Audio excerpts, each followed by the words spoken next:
Hi guys, I'm Asif Ali and you're watching CGHOW video, and today I have created this crack with rays, and this entirely effect done in using the ribbons. So both the crack and the rays are ribbons.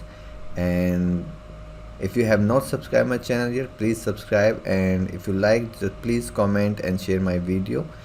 So I have this empty folder, ribbon crack, and I'll quickly create a Niagara.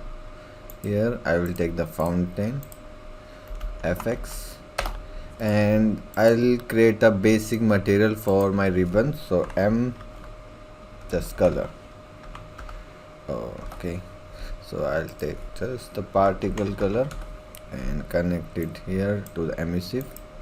That's it.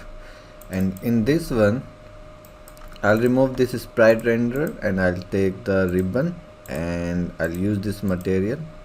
It's just white ribbons, and I'll remove all these modules, and instead of spawn rate I will take